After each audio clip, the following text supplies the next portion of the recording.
oh yeah, already loving this program. It stops that and goes directly to us. It was pretty amazing, Joe. Nice stuff. I agree. For those of you that are joining us, I see a whole 0 viewers so far. So, It let me put in my my name that I wanted to show up. I could have put anything. And you actually put your real name. Thank you. You're welcome. I thought about putting up Joe Ridgely, but then, that's a whole weird, bizarro universe. You would have had to put on a fat suit and a wig.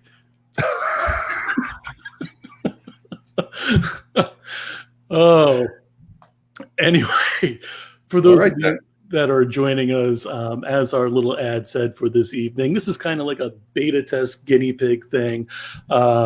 We were viewing past shows, all 2 of them, and the video quality really wasn't up to par for us. So it was terrible.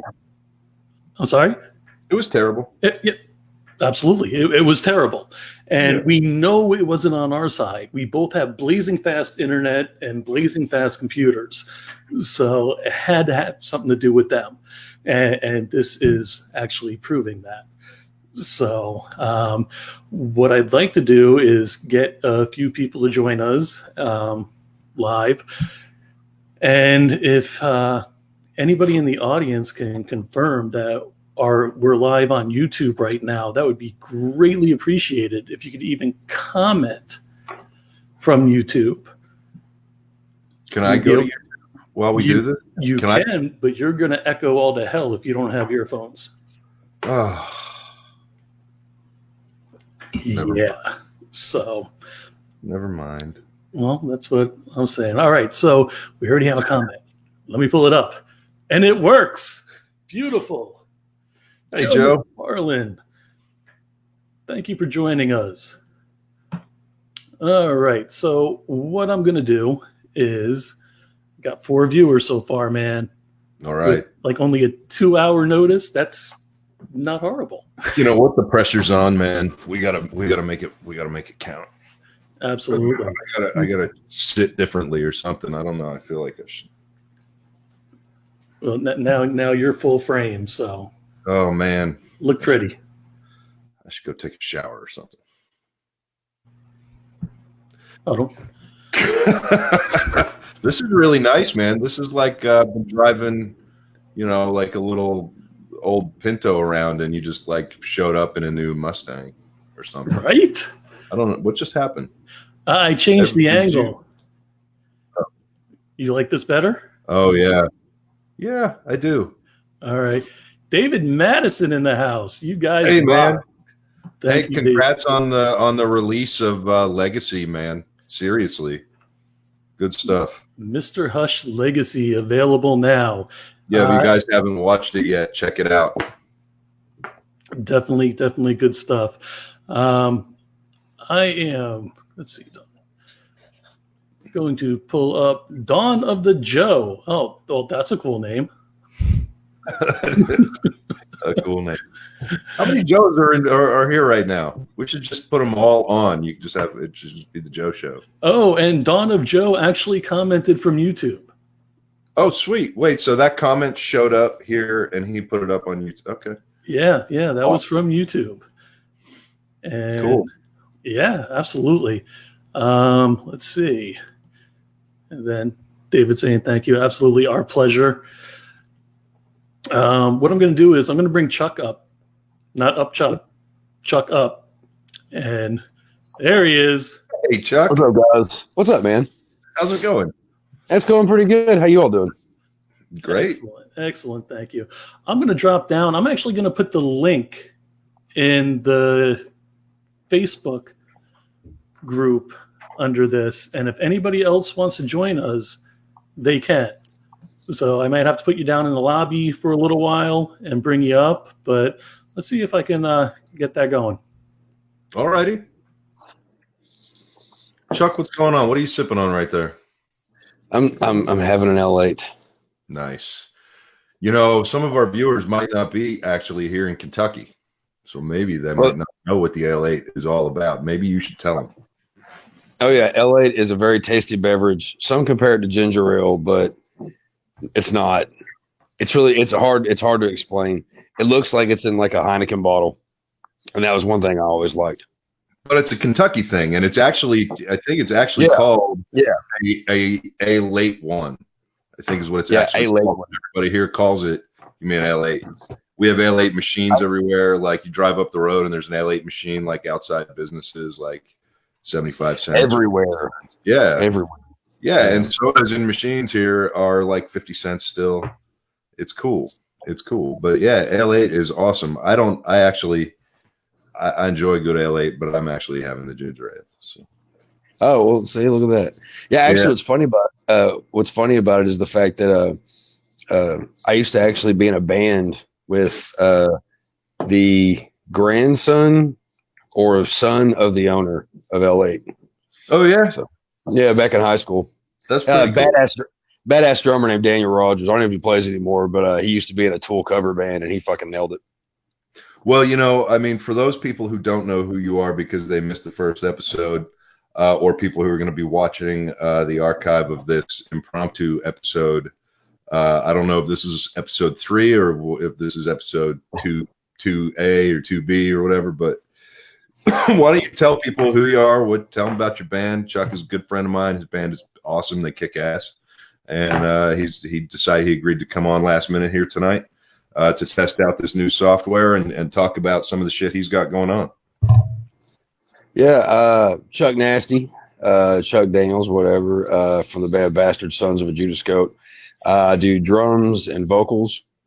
And we're out of Mount Sterling, Kentucky. We play atmospheric doom with sludge and black metal overtones on occasions. Yeah. We actually are playing a show tomorrow in Jeffersonville, Indiana, which is like right over, like, across the street from Louisville pretty much, doing a charity thing. It's a free show, pretty much for like you bring in blankets and stuff for like the homeless. So it's a charity,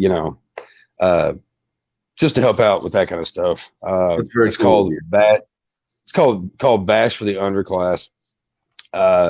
And if you go to our Facebook page, you'll see the flyer on there and stuff. But there's a couple other bands that are really awesome on there. Artwork for the Blind, Granshaw, and Eulogy in Blood, which all three of those bands are awesome. Granshaw is a lot like Pantera, with like a Hell Yeah kind of feel, Lamb of God kind of stuff.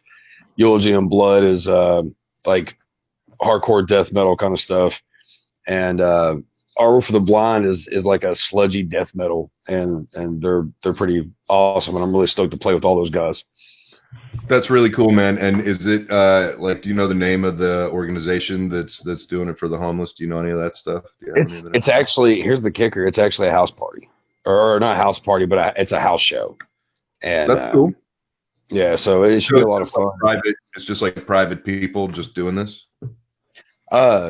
Yeah, it's the guitar player. If I'm correct, it's the guitar player from Artwork for the Blind, Saul. I think it's his house that's going on at.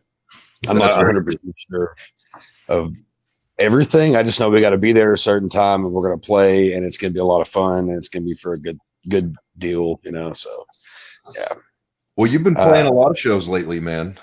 Yeah. Where have you've been playing mostly? You've done a few Lexington shows, but you've mostly been playing in the Louisville area, right? Yeah. We actually have not played. Have we played any Lexington shows? We haven't played any Lexington shows in a while, but we played Richmond, the show that you were at. Yeah. And Louisville, a couple of like. I guess that's what I meant. To me, that's this. Well, from here to there is in my brain. It's all Lexington. No, I feel you.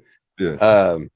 Mag Bar in Louisville is one of our favorite places to play. We just played there last Sunday with our buddies who are actually living around the area, called Into the Grave.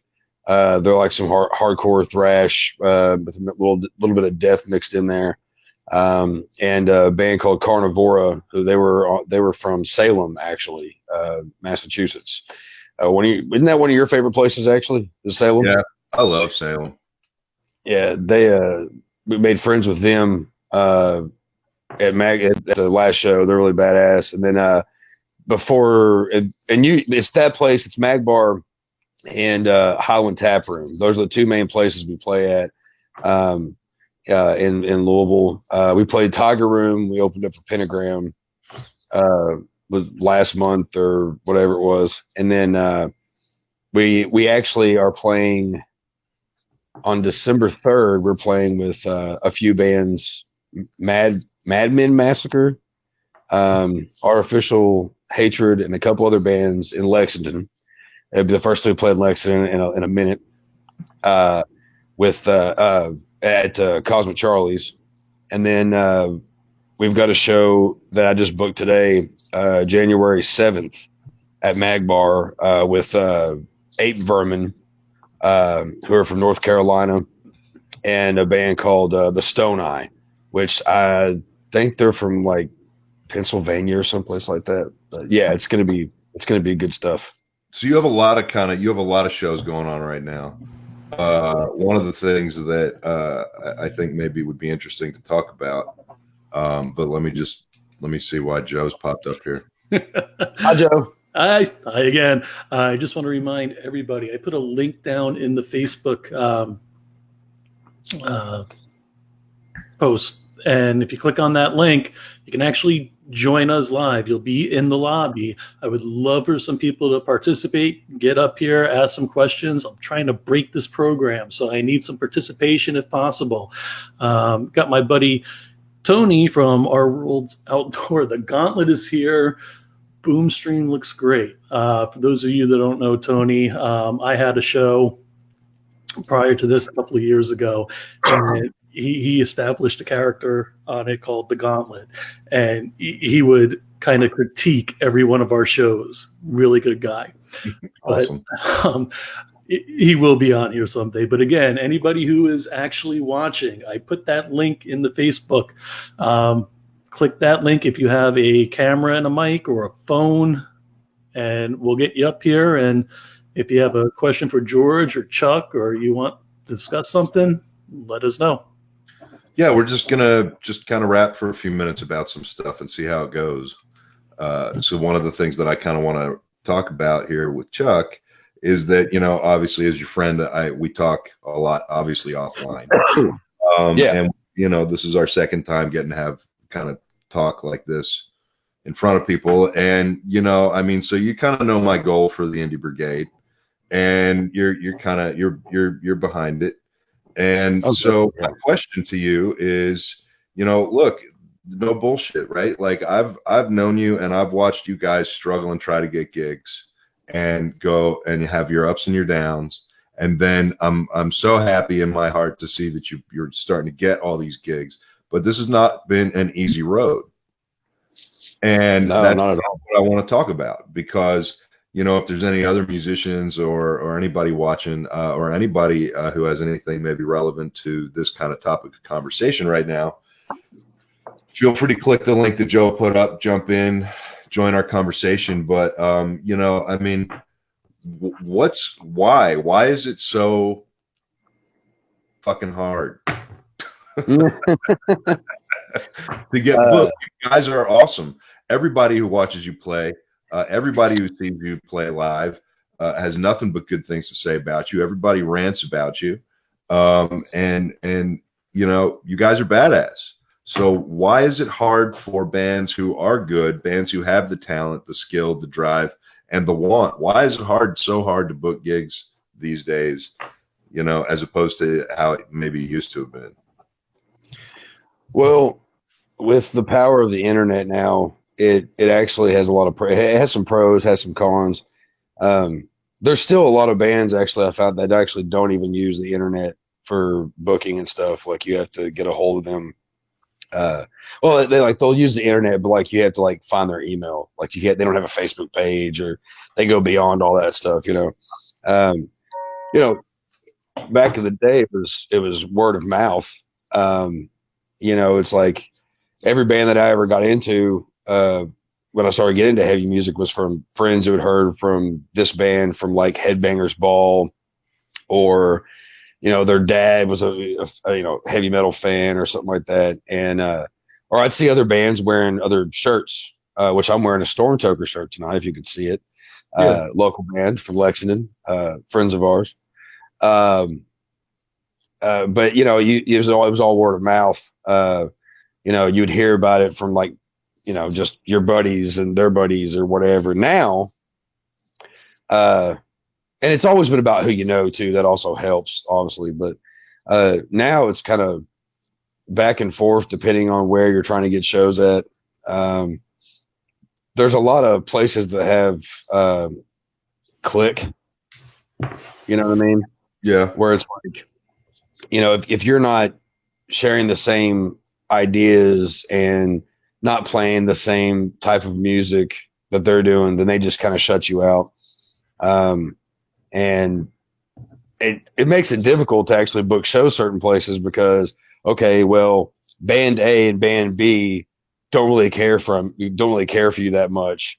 But like band C and D really like you.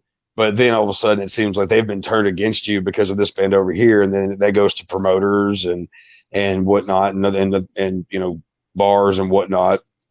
And people like, they just kind of see you as, oh, whatever.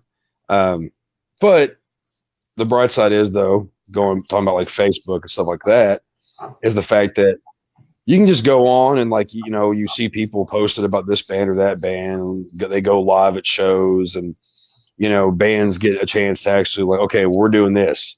And it's not like, okay, well, we're at this show and we're just going to have to announce, well, we're playing next week at so-and-so. This way you can really bug the shit out of everybody. And it's in their heads like, okay, well, this is going on at this place at this time with these bands, whatever, so it gets the word out there.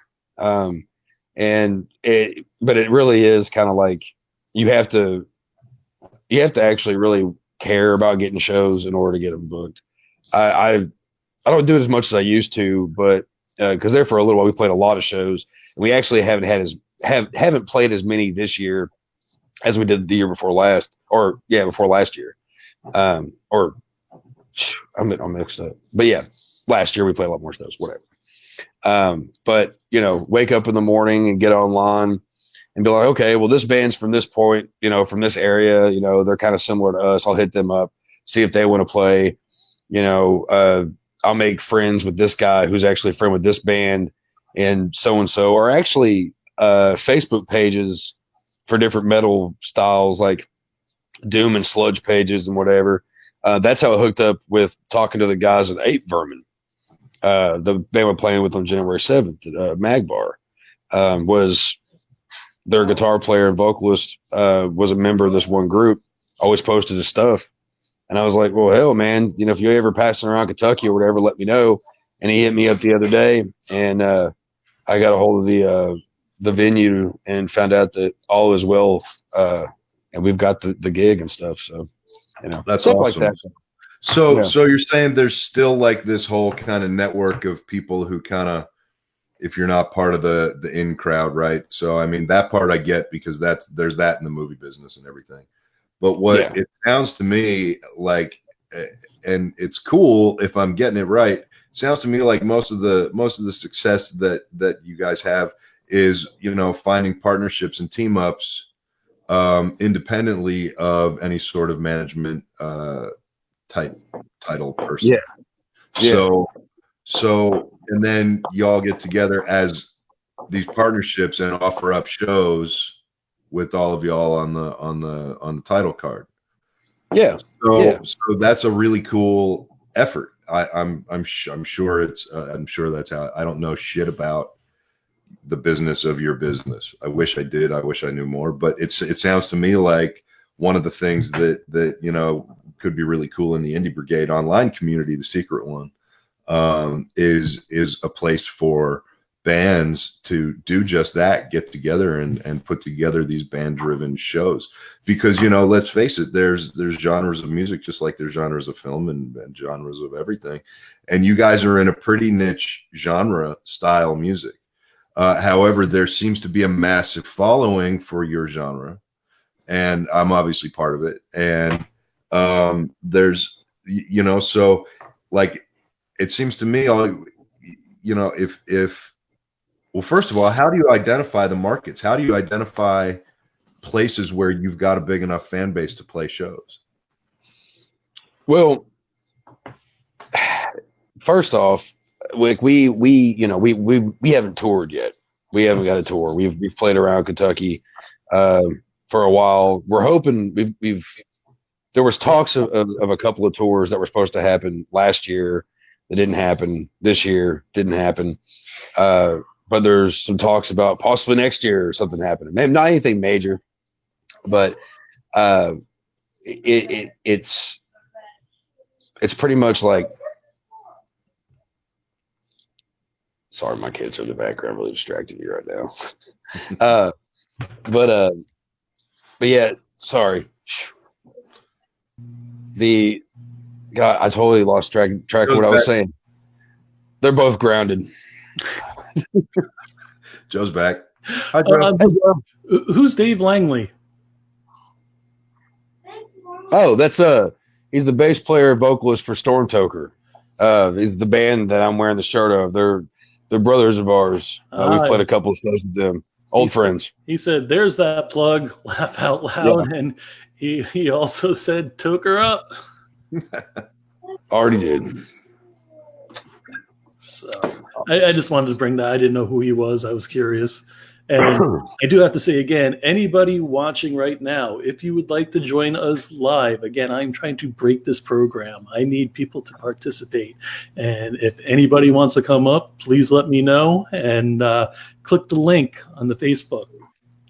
Hey, Dave, you should totally do that if you're still on here. You should totally come in this conversation. Like, if you're still watching, this is your kind of conversation. Just throwing that out there. So I'm curious that you got to explain your band name again, if you could, please. Yeah, Bastard Sons of Judas Goat. Actually, there's things that I didn't explain about it last time. Like I said, it was a name that was a joke from an old band we played in where not everybody showed up. We were joking around, jamming around, so we're just going to call this band so-and-so Judas Goat. And years later, we decided to call this band that we're in something Judas Goat. The funny thing about our name is it sounds, we get compliments on it all the time. People are like, "Oh, that's like a badass name," and, you know, whatever. And a lot of people think that it's satanic, but it's not at all. A Judas Goat's a real goat. It's the goat that pretty much leads all the other goats to their death. And also, I just like the word bastard. and that's no joke. I like bands that have the name Bastard in them. That just worked out that way. So, no, nothing satanic about that whatsoever. A goat leading other goats to death and bastards and. Well, it's not. It's not in a ritualistic tense or sense. Tense, yeah, sense, whatever. But yeah. Hi, Sam. Thank you for joining us, Sam. If you want to come on, go ahead. I know Lance is going to be coming on shortly.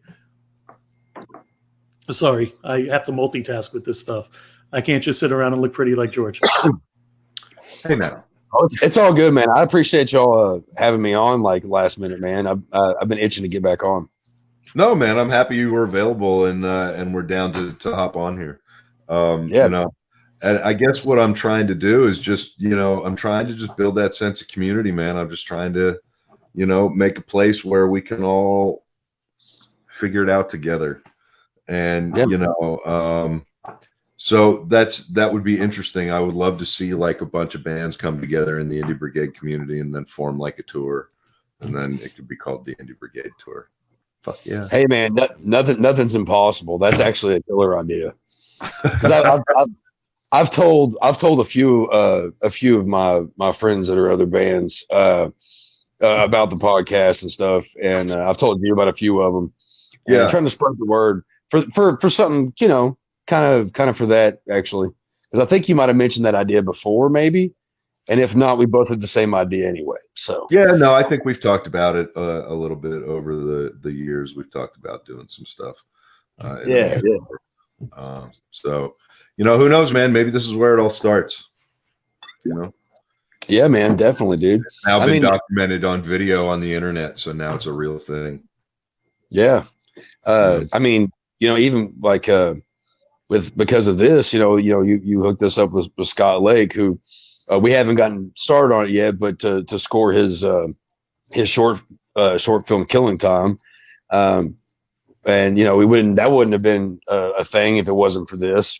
So I think it's a really awesome idea, and as a creator, I really appreciate it.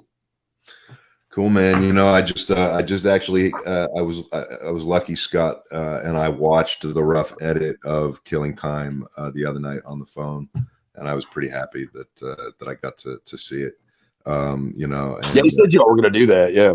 Yeah. So, he's got a great editor on it. The guy's doing a good job. And, he's got all the ingredients. He's got everything there. He's got a real solid rough cut. And I think when he's done with it, he's going to have a really, really solid short. I mean, it's the cinematography is great. It looks great. So I'm excited to see the next iteration.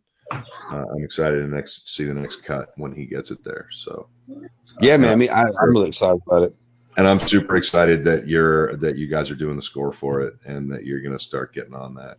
Hi, Joe. Hi. I just figured I'd join in. I was interested. Great.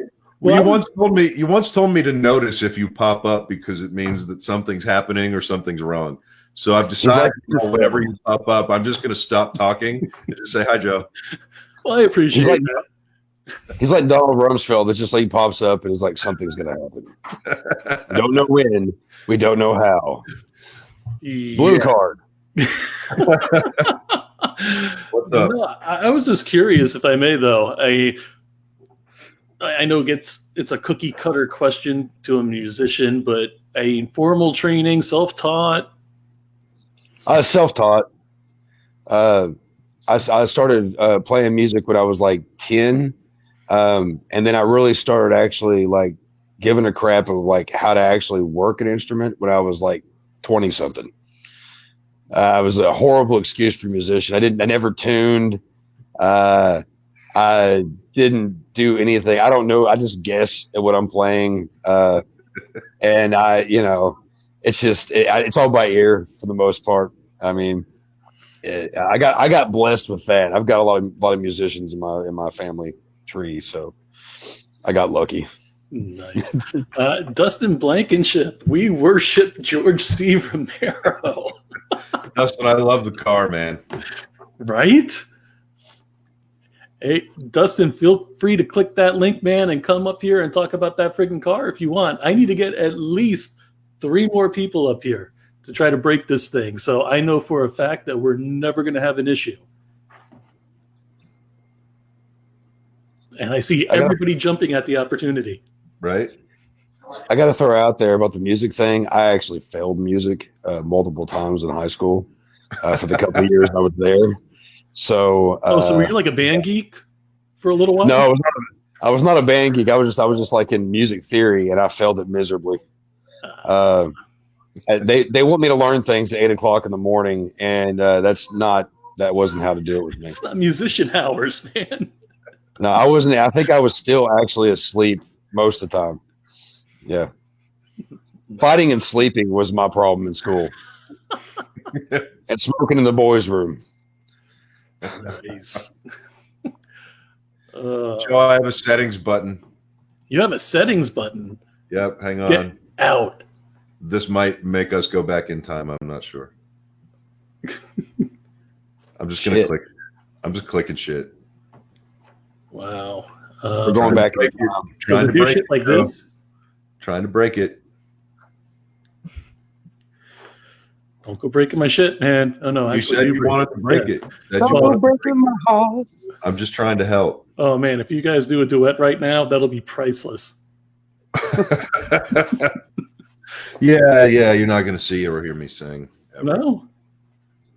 No, but I'd like to have you on one of our tracks doing a speaking part or spoken word part at some point. Hey, man, I told George. you I'm happy to do it. I would love to do it. Just know that I have been ejected permanently from 3 out of 5 karaoke bars I have participated in.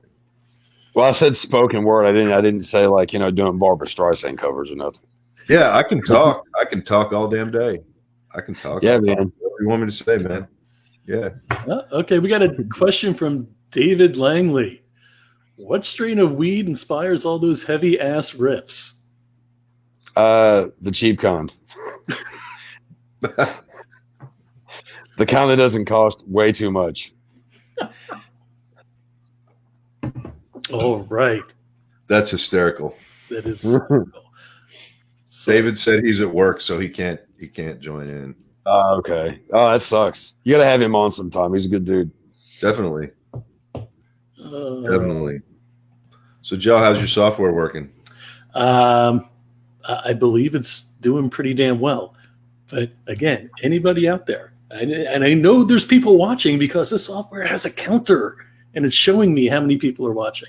I'm not going to embarrass us and tell how many people are watching, but I know at least one of you has a camera and a mic. Hit the link. Come on.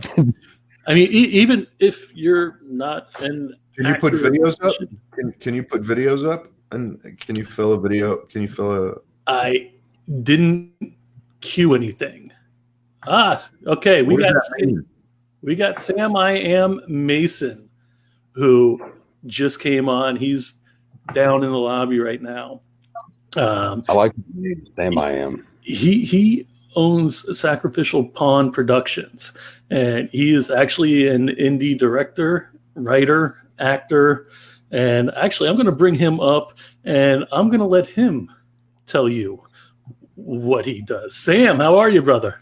Sam. What's going on, brother? Thanks for the invite, man. Absolutely. How's it going, man? Now, we're formally going to have you on the show sometime, and I appreciate you coming on right now. But tell us a little about your company and your podcast.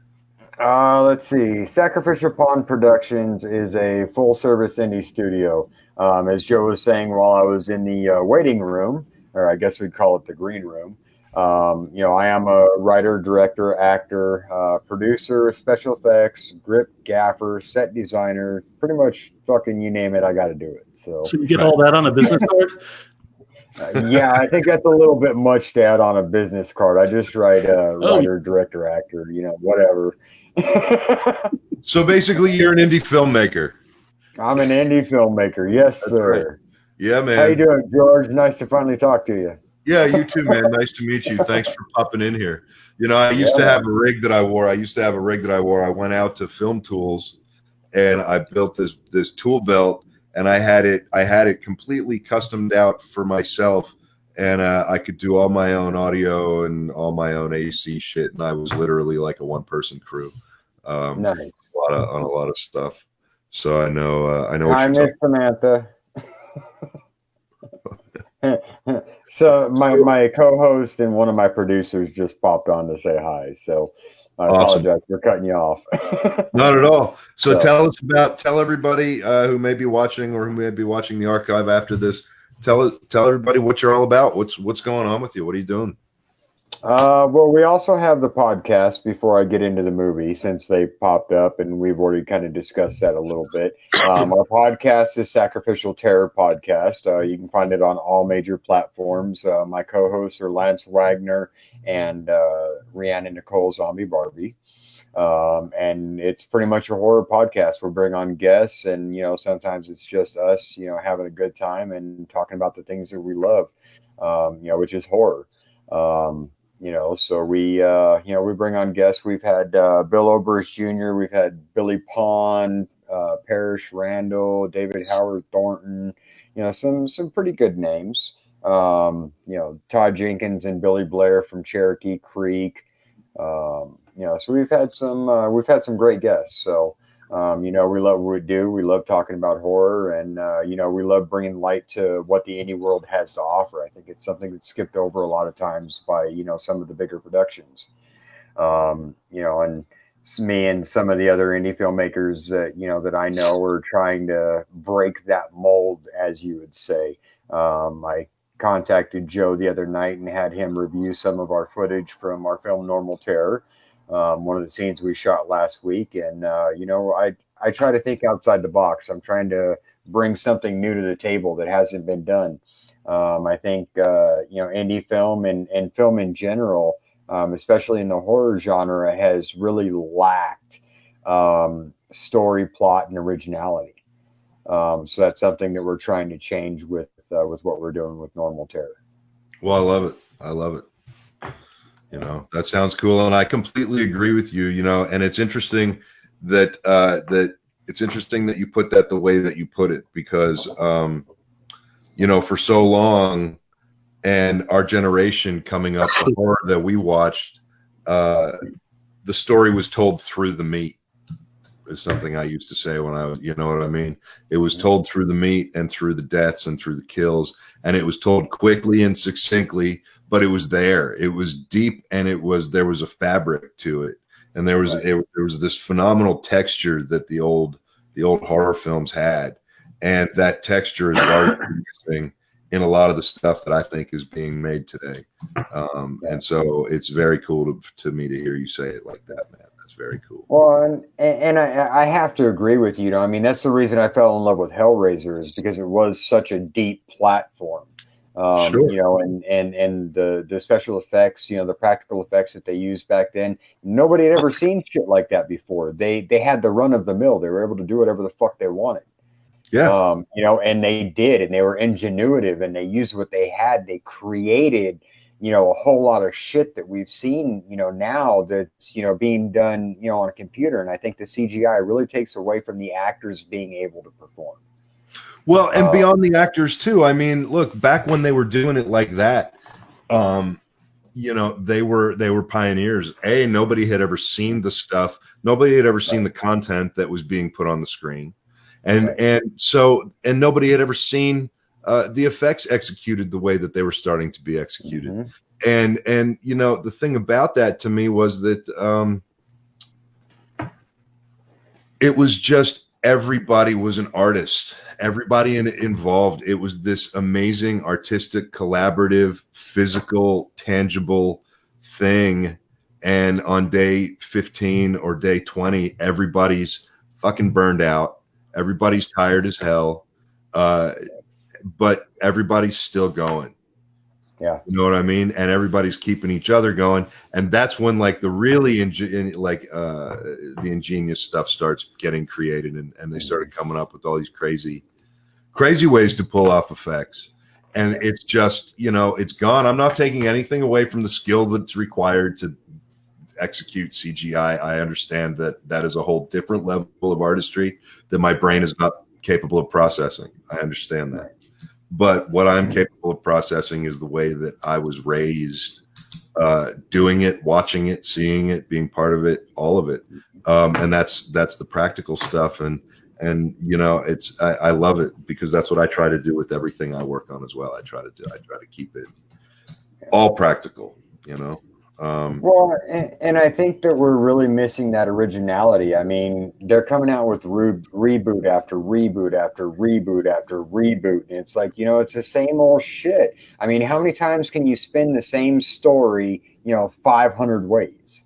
I mean, it just, it gets to, let somebody come in that has an original story, give them the funding they need to give you something that they did back then.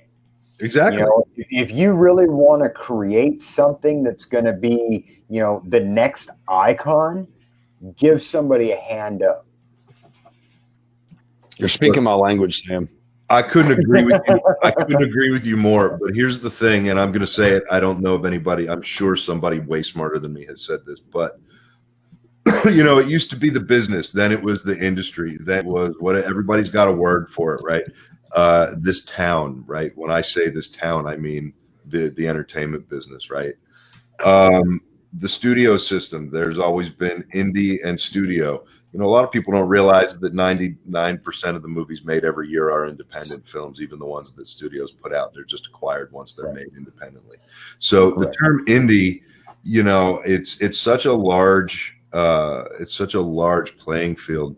I've always considered it more of a fringe or an outlaw kind of type, is where guys like us tend to exist. Right. But Hollywood, man, just like everything else in 2019, Hollywood is an algorithm, period.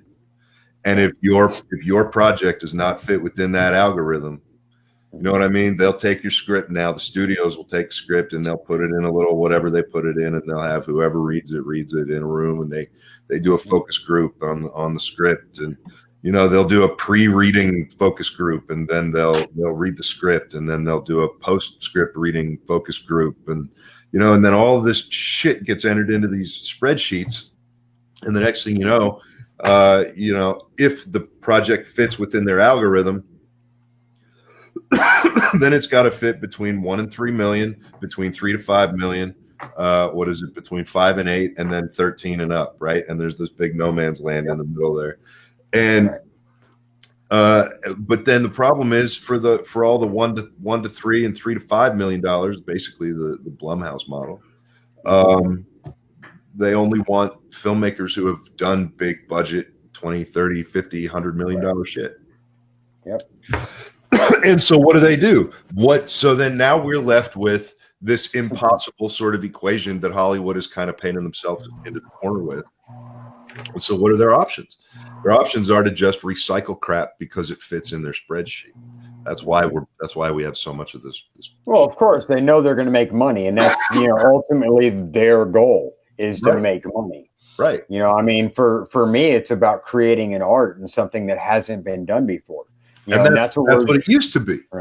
Right. And that's what I'm trying to do with Normal Terror. I get a whole lot of shit because when they ask to read my script, I'll send them what I have, but they're looking at it as like, well, what the fuck is this? I've never seen anything like this before, because 98% of it is improv.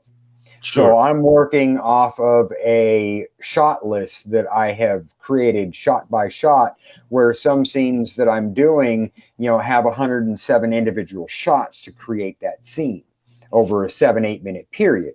And, since I've been developing the story, on this particular film for the last 12 years, and I'm directing and acting in it, I can guide the dialogue where I think it needs to be. And you also get that organic acting and that organic feel that, it's not something that's over rehearsed. It's not super campy. It's, it's genuine feeling. It's the first time my actors are in that situation. It's the first time that they're going through and dealing with, with these emotions and that thought and that feeling, and seeing me, as the main killer, in this film, and how they react to me and my psychological game with them. And see, that's awesome. I love how all of that sounds. What I want to talk about is the challenges that what you just outlined has brought to you. After you're done with that, I do have somebody else to bring up, if I may. So absolutely. Okay, challenges. Indie Brigade, where we talk about shit you don't say. Right? Well, you know what, man? And that's exactly what it is, dude. And if they don't, you know what? I'm going to add a hashtag real quick, man. Hashtag fuck Distribber. And that one goes out to Todd Jenkins and all the indie filmmakers fighting with fucking Distribber right now over getting their shit robbed. Anyways, I heard about that's a whole nother thing. But anyways, the biggest struggles that I've had thus far is finance. And the reason being is because of the as you put it, the algorithm I'm using doesn't match up to, what people are used to. Right. And being somebody that, is new to the writing directing game, they're like, well, who the fuck are you and why would we give you any money? Right. And then when they ask for a copy of the script, they're like, well, I don't see a script here. Yeah. And it's like, I'm aware of that, but this is something that, and when I came into this, I was completely naive. One of my best friends is Jeremy Miller. You might know him as Ben Seaver from Growing Pains. Sure. And him and I were sitting down bullshitting one day, and he was, telling me about his projects and things he's had going on, and and stuff that he's been working on. And it brought back some of these old ideas from when I first started acting back in '06. And I started, when I fell in love with the concept of how it goes from concept to script to screen. And so I started writing my own shit, but I just kind of put it off on the back burner because, in that year and a half that I was, pushing my acting, I didn't get a big break and wasn't paying the bills, and I still had a family to support. So, I kind of put all this shit on the back end. But I pitched him a couple of ideas, and he's like, wow, man, that's really fucking good shit. Let me get you in contact with somebody. So he put me in contact with Jack London from the band The Wild. And Jack was like, dude, we got to fucking do this. Sit down and write it. We'll get it done. Okay, cool. And so, I was very naive in this, thinking that if I had a great concept, a great idea, a great layout, they would just fucking throw money at me. Money would be falling from the skies, fucking make it rain. Sure. It didn't matter if I was, new or not. It's a great fucking idea, dude. I can sell it. I can sell this fucking thing to anybody, but the reality of it was I didn't know how the business side of things worked. I didn't know how to put together an EPK. I didn't know how to put together a PPM. I didn't know how to work out my contracts. I didn't know how to, do all of this shit that's necessary in order to make that kind of stuff happen. That's right. And so, there's a lot of stuff that happens on the back end that a lot of people don't realize goes into it. Like the stuff that I was saying, you have a 1-page budget proposal that you put in with your initial, assessment when you send it out to somebody to take a look at it, your EPK and your NDA and, and all this shit that you have to give somebody and make sure that they sign so that they don't fuck you over. That's right. And by the way, even after they sign it, they're still going to either try to fuck you over or actually succeed. Right, which is why I have those 2 pieces of paper up on the wall right there. Okay, I have my script registered not only with the WGA, but I also have the motherfucker copyrighted. Well, yeah, and that's an interesting point. So, you brought up a few interesting points, and what I'm really excited about what you brought up is that this is part of what the Indie Brigade is about. And one of the things that we have is a secret Facebook community as well. That's right now, it's only reserved for people who have been on the show or close friends of the show. And it's designed for, by the way, I don't know if you met Chuck yet. Chuck, Sam, Chuck. Chuck's hey, Chuck, how you doing, man? I've been keeping an eye on you. I've been waiting to hear something. So sorry, I've kind of taken over for a moment. Not at all. No. So, but just happy to be here. Same here, brother. Chuck's got a band called Bastard Sons of a Judas Goat. They're fucking awesome. Fantastic. And so he's kind of like leading the charge here with the musician side of the Indie Brigade.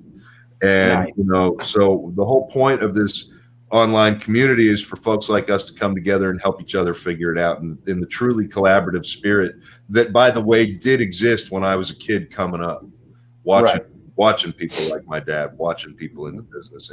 And when I was even learning myself and when I was coming up and working under my mother's maiden name for years and all that other stuff, there was a true collaborative spirit, and it's fucking gone. And I want it back, and that's what the Indie Brigade is about. And you hit on some stuff that a lot of people watching this might not know about, and that is the fact that when, things like the business of it, right? I mean, and by the way, every investor is different. Mm-hmm. I've had investors say, send me over a 1-page synopsis and a top sheet. Right. I've had investors say, give me a full business plan. I once had an investor say, do all this shit for me. And be in my office in 5 days, and I'll fund it all. And I said, great. So I walk in 5 days later with all this stack of papers and all the business plan and all the projections. And he picks it up and he thumbs through it and he tosses it in the garbage can and says, I just wanted to see if you'd do it. And he wrote a check. So, I mean, there's no telling what's out there or how these investors are going to do it. But private investors are the way to go because, at this point, the system, the business of it, all of the creative financing things that everybody, every sales agent, every festival, every market, they're all going to, sell you the same pill. You've got to creatively finance. You've got to, find a tax rebate. You've got to find soft money. You've got to find first money in. You've got to have this kind of bullshit. You've got to have that kind of bullshit. And it's just because it's all part of this machine. And at the end of the day, people like us who do this fringe outlaw type indie shit, we need private investors who are going to take the handcuffs off and let us do our thing. But to do that, it takes a savvy guy to do that, and it takes a savvy guy to write the check as well. And you brought up like an EPK, which is an electronic press kit. People call them pitch decks. People call them. There's all kinds of different things you can include. Lookbooks, all of that stuff. And these are things that I would like people in our community to be able to help guide other filmmakers who might not really know. Well, and you brought up a really good point too, is that you have to be very savvy with your with not only selling yourself and your product and your brand, but also with your investors, because what I've found out is that a lot of people want to come in and want to take over creative control. Sure. And that's one thing that, I absolutely refuse to do with my film, is give over the creative control to, an algorithm that works for them. That's right. Because then it's no longer my project. It's no longer my vision, and I don't want somebody to come onto my set and tell me how the fuck I should be running my set and what my vision is. Bro, this thing right here, Rise, this project of mine, I've been trying to get this thing off the ground for almost a damn decade. My father and I were originally going to do it together. It's sort of my prologue to his early work. And the only reason it's not made yet is because of all that bullshit that you're talking about.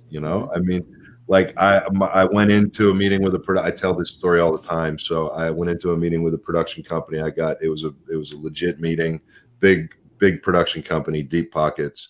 Everything was great. We want to do it. We want to do it as a series. That means we're going to take your 2-hour film and we're going to give you one season of 10 episodes. We're going to give you 10 hours to tell the story. What filmmaker doesn't want that? Right. So the whole time you're like, this is awesome. Here's some paperwork. Here's some contracts. Well, here, I'm going to go back and forth with you on these contracts for a little bit. 4 or 5 months go by. Hey, everything's great. Hey, my other partner's finally back from overseas. I want you to meet him. Come into the office. Okay.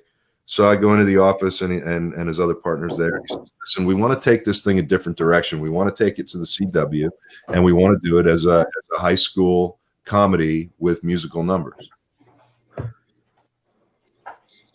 Right? What the fuck is that? Legit. This is a true story. Right. High School Musical of the Dead. Right. So I said, I'm sorry. Y'all say hi to my co-star, Sammy. Hey there. Let's come down into the light. Why would I ever come to the light? I'm supposed to stay in the No, this is my son and co-star. You were talking about working with your dad. He gets to work with me. So that's awesome.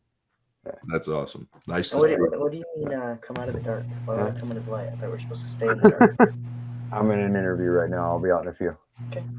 Love you. See, my kids were coming in a second ago, and I was like, shh, go. I understand. Usually, especially on our podcast, I'll do that. I'll be like, get the fuck out. But, but that's because it's our show and I'm trying to, be professional with our guests. And, it doesn't really look all that well if you're fucking, kids coming in half naked, fucking, hey, Dad, what are you doing? I'm fucking recording, dick. What do you think?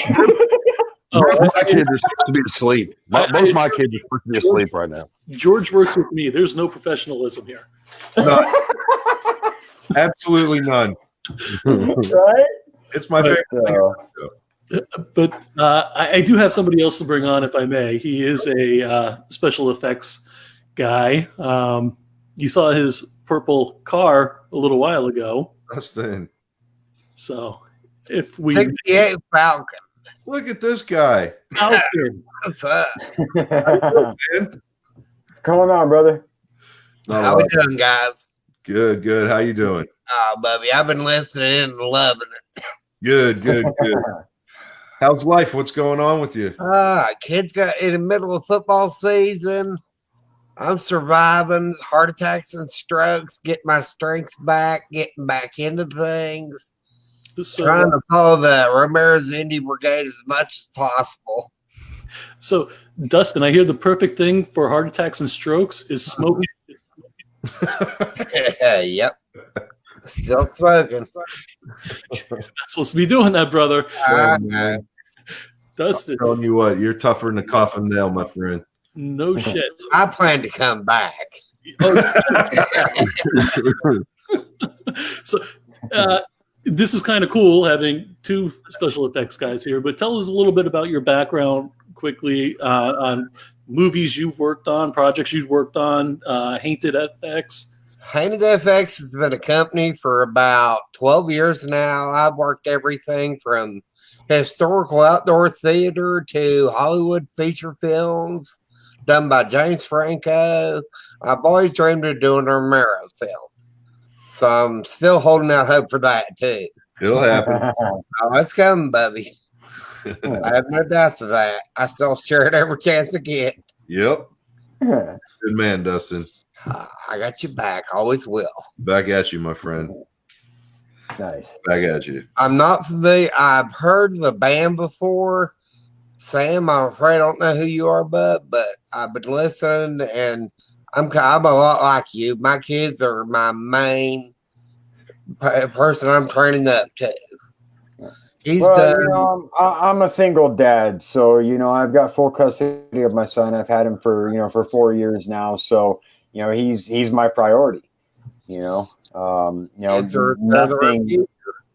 Nothing and no one comes before him. My older I got my son full time too. Grandfather's tonight. My youngest one's in there in the bed with his mother. I'm just hanging out with you guys. Cool. Right on.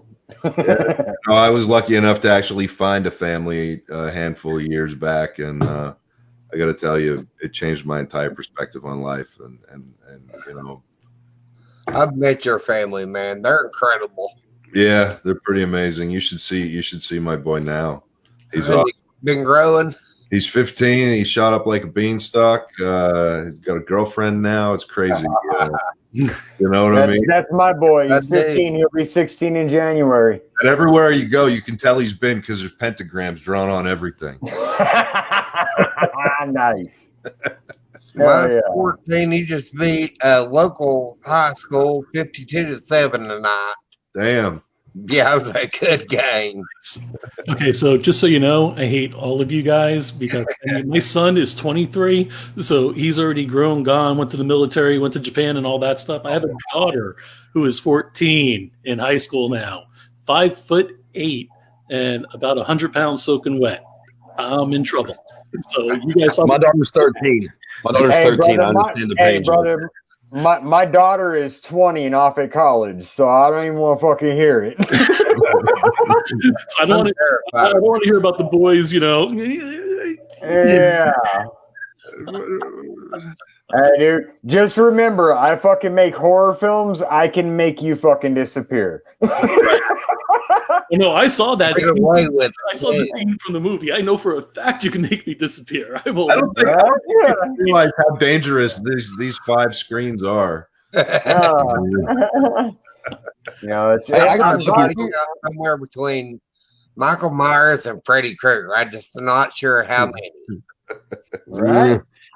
I got talking about daughters. I got lucky with mine. She doesn't really like do the whole boy thing and all that crap. She makes she does a lot of drawing and she makes a lot of sculptures of like really weird creatures. She was making one earlier today that was pretty wicked. Nice. Yeah, so I haven't hit that point yet, so I'm kind of lucky on that one, but eventually it's going to happen, and then I'm going to be screwed. We should take all of her sculptures and do like a stop motion video for your band, all like Tool style and shit. Hell yeah. That'd be cool. I'd be down with that. I'm sure Josh would too. Hell yeah, man. We run them. But we still got to do a video. We can run them. Hey, I'm not much for sculpting and shit like that, dude, but I got a process for making fucking silicone molds that are out of this world. There you go. Well, that's you and Dustin gotta talk. What's that? Definitely a strong skill set. Yeah. Silicones are difficult to work with in best cases. I'll have to send Joe some of my pictures of some of my sculpting and shit that I've done, some of my silicone props that I've made. Right. Definitely.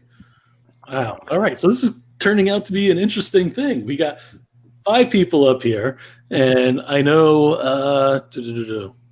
Lance is going to be joining us soon. Oh shit, my brother. Yeah. He's on his way home from work. On my friends list too. So, I like Greg's comment. We could be a movie right now, Vengeful Parents of Horror. Right? Fuck yeah. his wheels, Greg. Actually, if we actually all teamed up, we can make like the goriest, most badass short film / music video We need from our band. In history. Hey, Yeah. Joe brought it up a minute ago as far as being able to see the one of the scenes that I've done.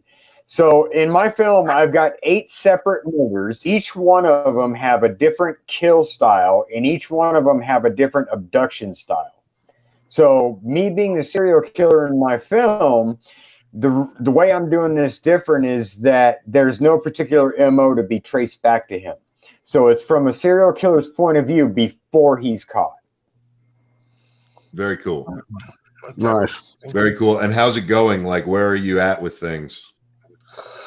Let's see. We have 3 murders in the can. We're doing the 4th one tomorrow, and we've got approximately 25-30% of the normal footage in the can. So we're about halfway right now.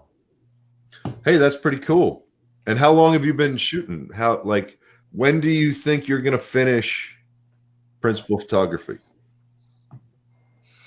Principal photography, we're going to try to have completely done no later than the middle of December.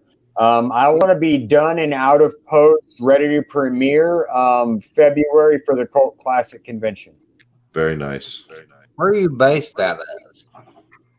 I'm based out of Santa Clarita, California. Awesome. And by the way, I'm Joe North of LA. spoiler alert, Sam's the murderer in his movie. So are you shooting it all out in Santa Clarita? Actually, I'm shooting 90% of it at my house. All of the murders are taking place in my garage. That's awesome. Well, there you go. So yes, if anybody else was to actually go on a podcast and say most of my murders take place in my garage,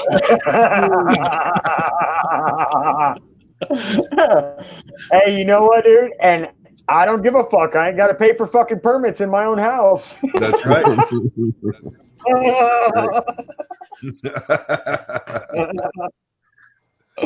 Absolutely right.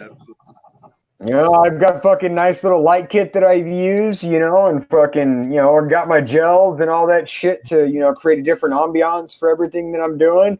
I'm running 2 lavs and a boom. So, I've got all the sound that I need and fucking, hey, dude, this is guerrilla filmmaking at its finest. That's it.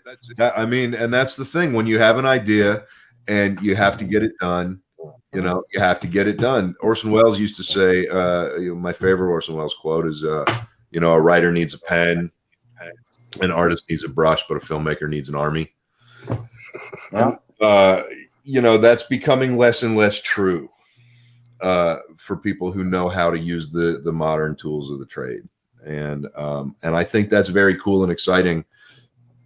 But I'm also, I don't know how much I love the fact that there's so much content. It's almost hard to, to find something. But I do love the fact that it's we don't need an army anymore. It's better with an army. I'm not going to lie. It's better when you have an army to make your movie. But I mean, we don't need it. And that's the spirit. That's the spirit that I carried through I still use it my whole career. Everything I do with, as just bare bones of what I need. It's easier and it's harder in so many ways. It's easier. I hear somebody in the background. It was No, weird. that's me repeating. Did you repeat? Oh, Yep. Did we break it? No. My connection.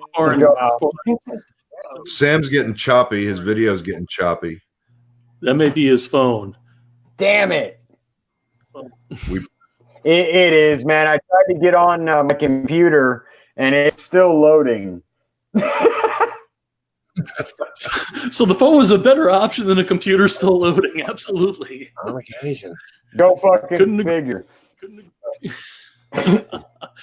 So look at that guy trying to flame this program already. Chuck's on his phone. I'm on my phone. How am I doing? I can tell he's moving. Yeah, you're on the dark side, man. You're on the move. Chuck is Oscar Mike. But anyway, Sam, move your head so I know that you're there. Yep, Sam's not there. All right, no. Oh, am I wait, back? maybe. Yep. Oh, there he is. So, Sam, one thing I don't know, you some kind of fucking weird shit. It's always that fucking weird shit. Right? Gremlins, man. Gremlins. All right, I may be back. Am I back? Yep. Back. All right. Gremlins. God right. damn it. Just All right, guys, I'm going to try and reset my shit. So until I see you again. Hey, it was nice to meet you formally and have you on. I really Nice to meet you, man. conversation. Come back on. Let's talk like in depth about this shit. Definitely. Yes. I will come back as soon as I possibly can. Unless I'm back now. Am I back? You're back. I think you're back. Yeah. Okay, fucking sweet. So you brought up something that I was trying to go into before I started getting all fucking razory and shit, like fucking MX Hedrum and shit. But you were talking about running a skeleton crew and being able to do shit as a one-man show. You know, and it's funny that you mentioned that because the scene that I showed Joe the other day, we actually shot with 3 people. Okay? Yeah. Me, my DP, and my actress. That's it. Yeah. Dang Yeah. it. That's So- and it's beautiful that you can do that. And by the way, I'm glad that you froze up actually, because after I finished talking about that stuff, it was dead silence. I thought, geez, did I just say something stupid? But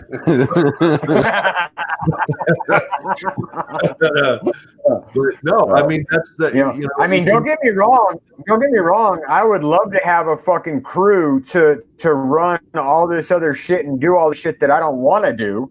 Right. But, you know, I'm just not at that point. But here, I'm gonna say something just to qualify what you just said, because look, I've done this. I once shot an entire feature film in 5 nights with a crew of 4 people, and the actors, and I've shot films with crews of 150 people, Yep. and more. You know, and look, you're right. It is nice to have 150 people running around to get everything done and get it and just bang it out. We're getting echoing or feedback from somebody. But Me? damn it, Joe, you interrupted me. Now I lost my train. Sorry. 154 people. But we can do it. We can do it with much less than that. But here's the thing: when the first time you walk on, this was what I was going to say. The first time you walk onto a set and you've got a crew of 100 people, if you haven't done the jobs that we do starting out and even to this day, if you haven't worked every single job on a film, if you haven't done everything that needs to be done, and you end up walking on a set with a crew of 100 people, first of all, you're not going to know. Anybody on your crew could fleece you. You can say, hey, I'm going to shoot this. And all somebody's going to say is, oh, that's going to take me 5 hours to set up, just because they don't want to fucking do it. And you don't know what you're talking about. So you're like, oh, okay. All right. Well, we'll move on. And then they start fucking you, you know, creatively that way. And it can happen. And I've seen it happen. You know, if you don't do it, if you don't learn all this shit coming up, then when you do get to that point, you're kind of like a deer in headlights and you're a little bit lost. And I've seen that happen too a lot. So Well, and that fucks with your budget. You know, right now I'm paying for fucking everything out of pocket week by week. Yeah. You know, so I'm not taking a chance of fucking, 3-4 hour fucking setup to get on screen for fucking 30 minutes to change it around to another fucking setup. Fuck you. That's right. But if you had a crew of 100 people there, the problem is sometimes you end up with a crew of 100 people and it still takes you 4 hours or longer because now you got 100 people trying to do some bullshit. So, or trying to, it's like a game of telephone.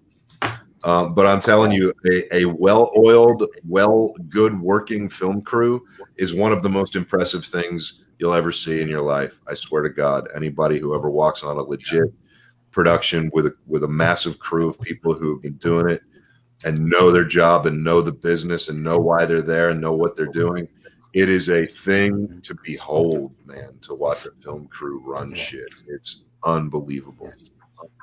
It's really cool. Hey, George, I got to ask you a question because you would probably be more knowledgeable about this than I would. Have you ever seen a drowning scene in a bathtub from the bottom? Drowning scene? Is that what you said? You broke up a little bit. Yeah. Have you ever seen a drowning? I've seen that. Like, I feel like I've seen that in something. I feel like I've seen it maybe in something French.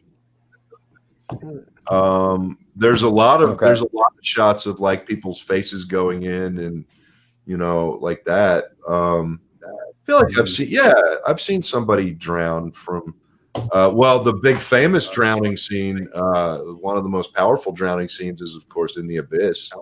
Actually, James Cameron did that in The Abyss with Mary Elizabeth Mester. Classic. And he ran that scene like so many times that I guess they actually almost drowned and died. And that's probably one of the craziest drowning scenes ever. But that's not in a bathtub. It's nothing like what he's referring to. Okay, I don't know what you're. That's a big bathtub. But I feel like I've seen something like in something foreign, maybe. I don't think I've seen anything American that I can think of. Is This it guy over here, Lance Wagner, has joined us. Welcome, Lance. Nice to meet you. Oh, wow. What's up, man? Look at all the bald guys. Lance! Guys. Woo! Oh yeah. Yeah. Where'd he That's go? awesome. Yeah. Come on, Joe. Yeah. Nice hair, Joe. What an absolute honor, man. Well, see, this is perfect now, because now if there's any uncomfortable silence, it's up to Lance to take over. Okay. Save up. Right? So, Lance, No, the reason I was asking is because what I did for my scene is I cut a hole in the bottom of the tub, sealed it with plexiglass, and I shot from underneath. Did you put a picture of that on social media? Yep. I did too. Okay. I think I saw that picture. Okay. I get it. So it does look like it's underwater. Yeah. That's very cool. Sounds awesome. Yeah. Those eyes. I liked his eyes when he was staring at her. All I saw was what was ever on taken out of context, that's a creepy fucking statement, Lance. It is a great shot.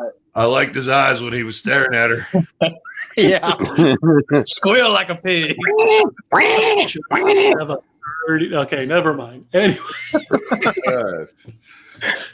Anyway, Lance, you haven't been formally introduced to everybody. There's this guy, Sam, that you may know. Right. But we've got he's back. from the band. Say the name of the band because I'll. Bastard Sons of a Judas Goat. That sounds We've had people. We've had people. Check them out. If you have to check them out, you have to check them out. No, Will. They're amazing. Real quick, we've had people who actually can't get that name right who are introducing us on stage. Continue. Oh, yeah, wow. I'm not going to even attempt after couple of these and one of these. No, sorry. Then we got Dustin from Hainted FX, He who, knows me. We're friends on Facebook. He's awesome. I love Dustin. and then there's that other guy, George. But anyway, He's so cool. and then of course, me. You're the coolest too. Joe, just shut up with your fucking hair. Just Yeah.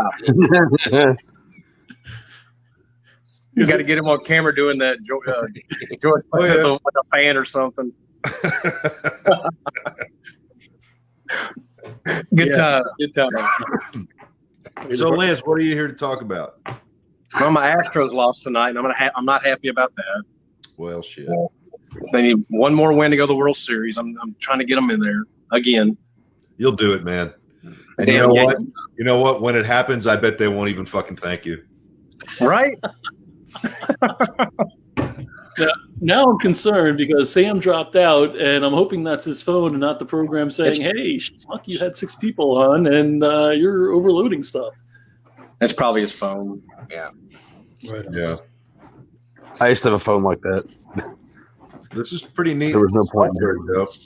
Well, I think so as Did well. you put up Thank you. videos yet? Did you figure that out yet? Can we play like a trailer? Like say somebody's got a trailer for a movie they did. We do Or a that. live clip. Or Can you and your hair I do thought that? it was somewhere. I'm not going to say them right now. Give me a second. Can you do that with your fancy hairdo? Yeah. Or fancy maybe hairdo guy. than any of us. And now, wait a minute. Is that a dig? Because, like on our second episode, George, I told you had a hair out of place. No, it's because you once told me my head was shiny. It's perfect. I've held it against you ever since then. Part of me like died a little bit that day, and I'm gonna hate you. Like a corner of myself is gonna hate you to the grave. That is For the awesome. most part, I love you though. It's just that one Jesus, George. You're right. I mean, sorry, Dad. You're grounded. So, Lance, here's your opportunity, man. You've got an FX guy, you've got a musician, and you've got George. What is something you would ask these people as a professional since you have a podcast? I think I think we're really pushing on our podcast is we're trying to get more of the indie stuff out there because, like Sam was saying a while ago, we have more. It seems like we have more indie guests right now, and that excites me. And I'm the one.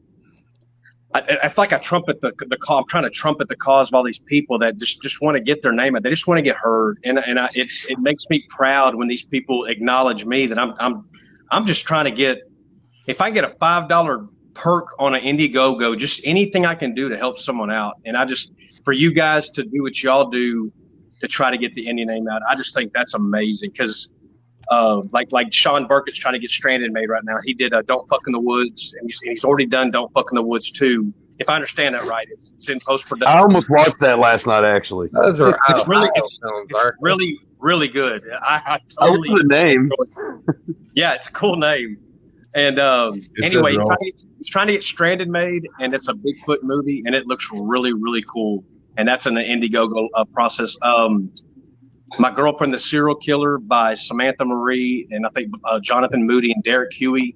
They're trying to get that made, and it's Indiegogo. And then Butcher's Bluff, which we had William on our show, and he's out of Texas. And the Cult Classic Convention, which Sam mentioned, is in Bastrop, Texas, just outside of Austin, and that's in February.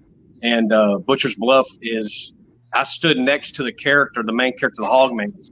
And that is an intimidating, and like y'all were talking about originality a while ago, that is a very intimidating, to me, original creature. I've not seen anything like it. Yeah, I haven't either. And, it's interesting. I've only seen what I've seen on social media about it. And I was in a conversation a few weeks ago at the barbershop, actually, because occasionally I'll go and have him trim me up like an animal. But my son, used to go with his mom to get his haircut when he was a little kid. And then he got a little bit older and he said, I need a haircut. And his mom said, okay, well, I'll schedule an appointment with so-and-so. And I said, fuck that. I'm going to take him to the barber. And so we go to the barbershop, and I get into these conversations down at the barbershop. One of the conversations was about what you're talking about, monsters, icons, things like that. And I actually brought up the Hogman, and I didn't know any of you yet, and I didn't know anything about it. I'd just seen a little bit about it I'd seen a picture. Awesome. That's awesome. I'm telling you, man, like even the early costumes, the character is phenomenal character. It looks great, and it really has the potential to grow the legs that it needs to kind of find a place in the sort of lexicon of awesome characters. You know what I mean? Did you see some of the actors in the movie? Huh? Did you see some of the actors he's going to have in the movie? Bill Johnson from Texas Chainsaw Massacre 2. No, I didn't see any of that. I just saw pictures of the Hogman. Yeah, it's gonna and the Indiegogo's been very successful. I think he's into his second stretch goal right now, so he's doing really good with it. That's awesome. But just that, I mean, just those getting the word out. I think with y'all, I mean, anybody, you guys are going to help musicians. I mean, y'all have one right there. Y'all going to help musicians out. You're going to help movie makers. I just think that's just amazing what you guys are doing. I think Joe is very, very good at what he does. And yeah, he is. He definitely is. Program. His hair can grow with. He's a jolly good fellow. Just so you know, I had hair down to the middle of my back a year ago. Wow. Yeah. Wow. I've got I pictures. used to. So Use that.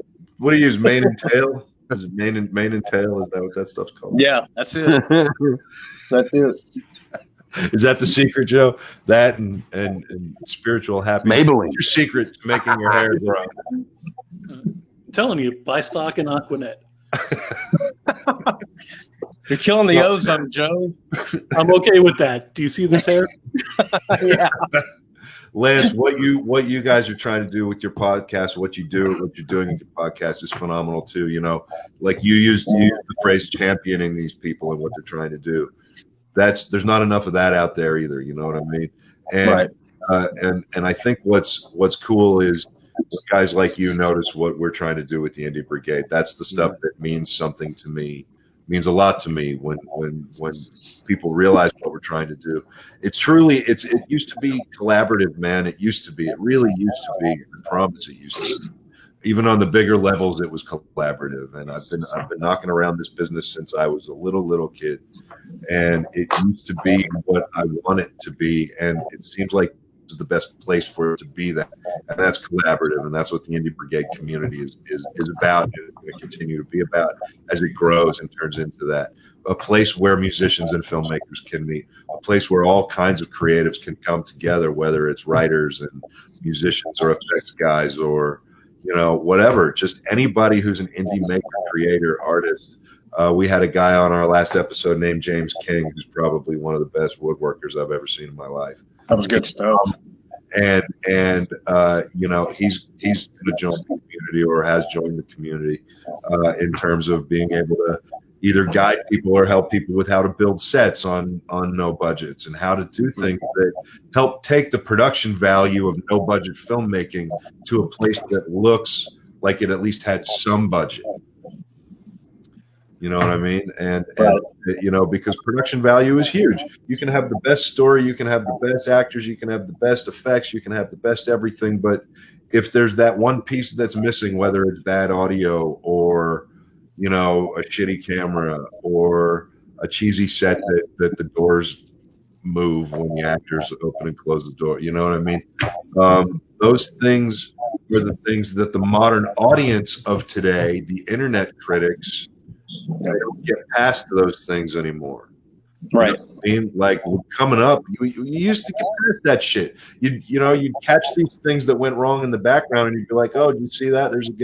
There's a guy dressed out of character. But you let it go because it didn't fucking matter. It was Right. still 300 people or several hundred people came together and made something happen. And people used to understand that it's not always perfect. It's fucking art. People are too picky these days. And Wait a minute, I don't know, man. When a multi-million-dollar Marvel movie has a Starbucks cup on the ground or something. it doesn't matter. At the end of the day, it doesn't matter if they spend $1,000 or $100 fucking billion to make a movie. At the end of the day, even a Marvel movie is still a handful of people on location shooting shit. I'm sorry, Game of Thrones, not Yeah, Marvel. yeah. Game of Thrones. That was Okay, that's Game what of it Thrones was. is even better. Look, you have this cell of people who've been embedded together for how many seasons doing this show in the middle of nowhere. It's still at the end of the day, yeah, they paint everything and there's all the CG and the dragons and shit. But at the end of the day, it's a group of 150 people together, tired, burned out, still doing it for the sake of doing it, still doing it for the art of doing it. It's all the people who aren't on set who fuck it all up, or who do all the business of it and fuck it all up. It's still Game of Thrones was still, if you watched any of the production or behind the scenes stuff, it was still art. Humans make mistakes. You know what I mean? But it used to be, it didn't matter. You'd point it out and it was a piece of trivia. Yep. Nowadays, internet audiences don't get past that shit. Can I throw this out there? Also, if a movie's good, a movie's good. If a movie sucks, it just sucks. It doesn't matter how much it costs. I've seen some really good fucking movies that didn't cost that much. It was done by like 6, friends or whatever. It was a good story, and it kept me like entertained. And I've seen some like really big budget movies that made me want to go to sleep. Sure. That I have to be under the influence in order to enjoy it, and even then, it's not good. I'm not Like, saying so- budget equals good. I've never said that. You know.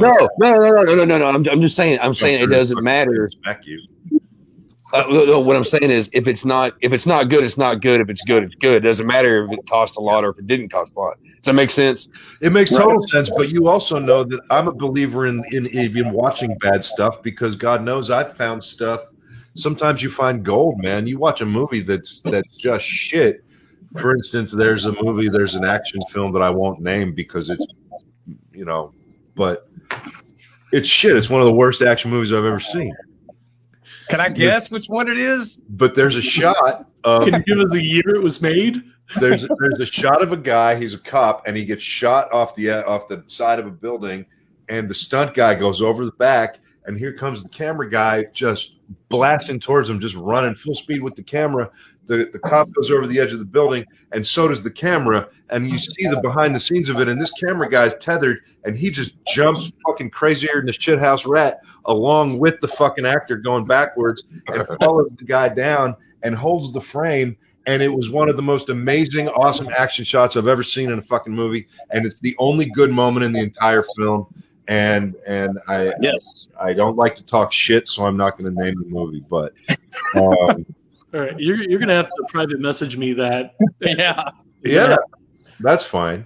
You're going to pay me for that. But it's I one of the wanna know. best shots I've ever seen in an action movie, and it's one of those things that made me as a filmmaker say, "Fuck, I wish I had the balls to do that." What I mean by that is to be the actual camera guy. Like, I wish I had the balls to jump off a fucking building with a camera. You know what I mean? That's insanity. So, What but is people don't realize that people do that. That's the effort and the love that we put into this shit. And when some fucking Exactly. troll is like, there's fucking the sign is crooked, or that font didn't exist in 1983. Fuck yourself, man. Starbucks thing. It made me laugh, actually, more than anything. And Yeah. and it was You just, get past it. You get past it. You have to get past I did You know what I mean? blow it up like it was, but I mean, there's got to be in filmmaker somebody viewing this or editing it. They don't pick up on that. Just gets missed. Oh, it just gets missed, man. I mean, shit gets missed. People make mistakes, Okay. I've never been in a big budget film, a low budget film, an indie film, and editing stuff. So I don't have a horse in this race. One of the first jobs I ever had on a big budget movie, I was a production assistant, and I had to pay my own way, pay my own hotel room, and pay for the privilege of doing it. And so my day one on set, they put me on lockup, and I'd been around and working on little shit for a long time. But this was like a legit big studio film, and I got hired as this PA coffee guy. And they put me on lockup. Well, the film takes place in the 1600s, and I said, okay, lock up. Got it. And so here comes this van, this grip van. And I'm like, no, you can't go by. And the grips say, oh, well, they need this on set. And I said, yeah, I get it, but we're locked down. And they said, no, they can't shoot without these. Well, I didn't know I was fucking green to the ways of the big union shit. And I said, no problem. So here goes this van right through this $300,000 crane shot of this island in the 1600s. So the director pulls me aside and gathers me in front of everybody, all the extras and people like that, grabs the first AD's megaphone and fucking screams in my face and fires me. Oh wow! On day one, and then the first AD came back and rehired me at the end of the day, and it turned out to be one of the greatest experiences of my early career. But yeah, that's something that happened. We lost Lance. Well, yeah, that's what I'm trying to figure out right now. I just asked him, where did he go? And he's like, I have no clue. But guess what? Oh, there he is. No, I gotta get more coffee. Talk amongst yourselves. I'll be right back.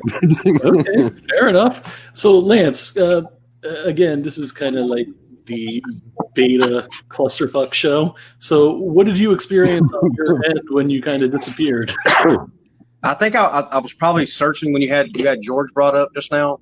Okay. I think I was searching. I hit chat, and then I guess when I went back, I exited out. I guess. Okay, so do you think it was? I didn't realize how to go.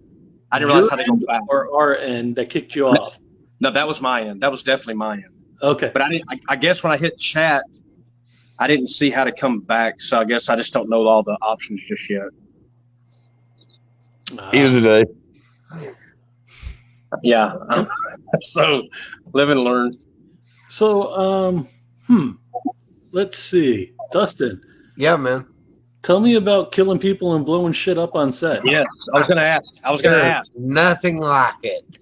I've done everything from small indie horror to big budget stuff, and I'm just getting old as it goes. So explain some of the processes to us, because, brother, I am putting you full screen right now. It's mostly blood. I work in every medium there is. The biggest ones are just blood work, and I've done for Franco and Hollywood and stuff. I'm still dying to do one of George's films. Right on. Well, do you make your own blood, or is it I'll make my blood? Awesome. Simple. Nothing really. I mean, Cairo syrups, I bought them from stores, so it's easier to make mine. Always has been. Is it like the Colonel? Is there a secret ingredient? Or no? Food coloring and red blood. The thicker less water, more Cairo makes it thicker. Then with different colors added to it. I have blood in mine most often. Well, see, you ruined a good opportunity there. You should have said, yes, there is a secret recipe. Contact me. I'll let you know how much it is. And the secret recipe is the more expensive stuff usually. Mine is cheap. Always has been. Gotcha. Which one of them? You did for a second. It looked like. What was your favorite effect you've done on a film? My favorite effect was the first kill. Seeing Franco jump up and down on set. He basically brought me up unpaid. He didn't trust me, didn't know me. And a Emmy Award-winning hairdresser I know got me the job. Her hand shot up when he asked at a staff meeting if she had anybody that could do it. And I'd worked a film or two with her in the past and done live casts and stuff like that. He brought me up to do it, and I ended up killing like 6 people the first night, I think. Wow, that's awesome. So James Franco didn't trust your work. Did he? He didn't know. Prior to that, I'd only done local West Virginia independent horror and outdoor theater and stuff like that. And he came to West Virginia from California and was making a horror movie or I put a link to it up in the page here. I'm not sure if you guys can see it or not. I can. I will add that later on. I do apologize. But did you finally earn his respect after everything? I believe so. I got told by an AD I'd never work in Hollywood again tonight, but I did manage to get the shot he was looking for. Hey, I've seen the movie. I've had the privilege of having you on another show, and I wasn't prepared tonight, so I didn't have pictures or anything. But we had pictures of when you were on that other show, you recall, and it was some very cool stuff. Very cool stuff. Yeah. And I still have those archived, those pictures. So, yeah. But I expect big things here from Indie Brigade. I mean, we've got the right mix of people in this. And it's growing. It really is. I mean, I screwed up on the title tonight. I'm so disappointed in myself. I said episode 4. Guinea pig. It's like 2.5, like he said, or George said earlier, or 3. So I don't know what the hell I was thinking. I'm gonna have to adjust that. But Chuck, you okay, man? I feel like yeah, I'm good. Oh, yeah, I'm just, I got the candle going and right on. What does Chuck do in the group, Joe? Or Chuck, what do you sing, instrument? I play drums and Awesome. do vocal. Awesome. We're a 2-piece band. We generally like slower stuff, doom, sludge. Yeah, we do a little bit of everything. It's me and another guy, Josh Ross, who he plays guitar, does vocals. We also, if you go to our Bandcamp or our Spotify or things, you'll find there's albums on there that are a mixture of noise and drone, which I play a little guitar, do some spoken word, do some different percussions, mess with noise stuff, play bass, if I didn't say that already. And Josh does a lot of like twisting of knobs, making noise and stuff like that. So we do a little bit of everything, but mainly drums and vocals and guitar is what we do live. Definitely gonna check that out. Well, when I hear spoken word, I'm automatically thinking of Rollins, the Rollins band. Right. I know Henry. Well, I've met him a couple times. Nice. I'm a big fan. Okay, I will mention his other band and the Rollins band, but yeah, Black Flag. Don't forget Black Flag. Yeah, I'm a Black Flag guy. Yeah. Okay. Yeah, I've got a tattoo to prove it. That's cool. Right on. It's a shitty punk rock tattoo that was done by a 17-year-old kid. That's perfect. That's punk rock, man. Come on. Or indie music, however you want to look at it. I mean, I've got a full half sleeve that was professionally done that some punk rock tattoos look better, to be honest. So. It makes more sense, man. My Black Flag tattoo it's not even filled in. And I never got a chance to get it filled in. I was really drunk. It was many years ago. And it just kind of looks like I'm giving up because it's not Black Flag, it's White Flag until I decide to get it. But there's a story behind it, and that's the cool thing. Yeah. Right, yeah. And that kid actually is serving a life sentence in jail right now. Oh, shit. Okay, not the story I was looking for, but yeah. Okay. It's okay, dude. Believe me, the more you have me on here, you're going to find out some weird people and things that I've been around and know. I've hung around with a lot of different good and bad people. Apparently, George went to Columbia to get coffee. I think he did. I bet he's having a Camel Light. So, Lance, I know you guys are doing great with the podcast. You are. What the hell did he say? He's in. What's that?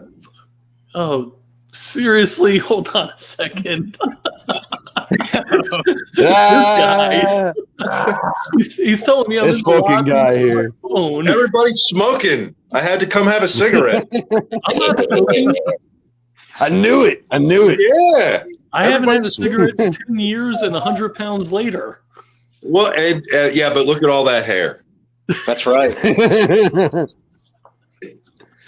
Touche, sir. Touche. Yeah, so I came out to my shop here to have a cigarette. I got some coffee, and I've been watching and waiting for you to notice that I was in the lobby. I've been in this shop. That's one thing I don't like about this program.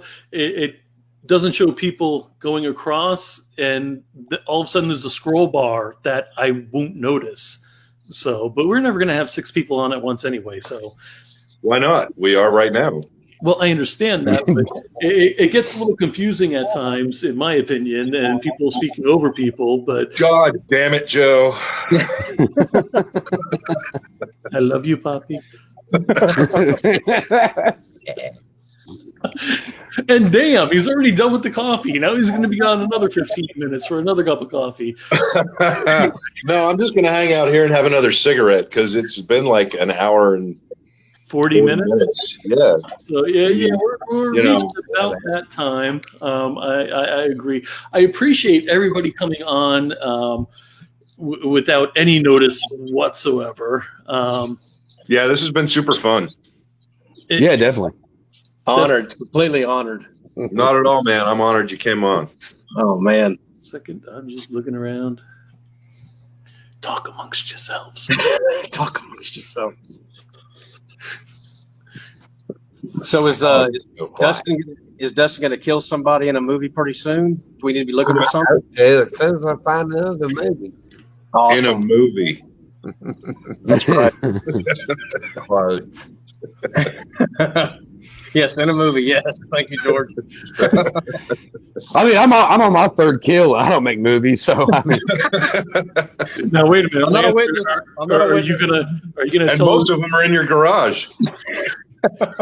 Are you gonna Hey, tell now. love seeing his eyes when he kills people? Yes, that's right. Now, I've never killed anyone. I've been questioned by the police once. That's no joke. Imagine Wow. being shot by the police with a dead body in your passenger seat buckled in. No, I got.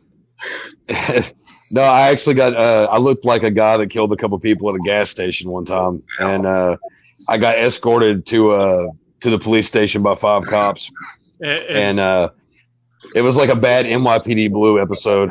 And Chuck, not for nothing, you still do. I probably do. I'm kidding. If we can't have fun here amongst friends, then Oh yeah, man! No, I'm having a blast, dude. This is great. Weird. If we can't have This is fun awesome. amongst friends for all the world to watch, what the fuck's the point? I mean, with those 2 people watching right now, thank you, first of all. Wow, those numbers are really up, Joe. But again, this was very last. Our entire fan base is watching, both of them. Thanks, That's my Mom. wife. That's my wife. She's watching. Sam! Hi, Sam. Hey. Oh, hold on. Wait for it. There we go. Full view. Ah, Very beautiful. Big Lance famous. That's right. Okay, Lance. I just wanted to say hi. Lance. Very nice to see you. I'm not a good conversationalist, but I can say hi. Lance is blocking your shot. Oh, she's leaving. She spoils me. Oh, She's pretty good to play. She does spoil me. no, she is awesome. She produces their podcast, and I've spoken to her behind the scenes a few times, and she's just a joy to talk to. She really is. Good woman. Well, it's really sweet of her to pop in and say hi. That's right. Recovering from a pretty serious surgery too. So Oh, wow. I saw that on the social interwebs. yeah, she's doing a lot. Spit it Better. out, George. I hope she's doing all right. Oh, she's doing great, George. Thank you. Yeah, that's right. You guys seem like a really great couple. Thank How you, many George. years now? We've been together since 2012, but I've known her since we were. I had a huge crush on her in junior high, and one of my best friends was her boyfriend. So I wasn't about the drama, so I left it alone. And then 20 some years later, we reconnected. I'd moved away through dysfunction in family and all that stuff, and moved away from all my friends and blah blah blah. Made it back close enough to where she was, and then we reconnected. And so, it was roughly 30 years later, we got back together. Started dating. Got married in 2013. That's awesome. Yeah, it is awesome. You don't hear enough It's meant to stories be. like that. Yeah, it's a cool story. Very, very lucky. Yeah. I think she's the hottest grandma going, you know. What? That's right. See, I knew that. Yeah. No shock there. Well, see, it's kind of like, you know, George and I, we met like a year and a half ago, and we It's kept been each 11 other years in since. our thoughts and everything, and then Yeah. I had a crush on Joe for a while. it's hard not Can't to. blame him about hair. I know. If he just wasn't a Giants fan, George, you know, Look, nobody's perfect. right? Hey, I'm still a Steelers fan. That's Fuck. awesome. That's awesome. If you start singing Black and Yellow, My terrible towels around here somewhere. They have a great following. Oh my! Yeah. I had a buddy played for them many years ago, and I got a lot of autographs from the Slash era. Oh, yeah?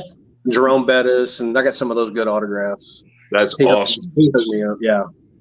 My dad, back in the day, a lot of people don't know, was the sideline photographer and filmmaker, the guy that ran up and down the sidelines with a big ass fucking 16 millimeter film camera. Oh, Oh, shit. wow.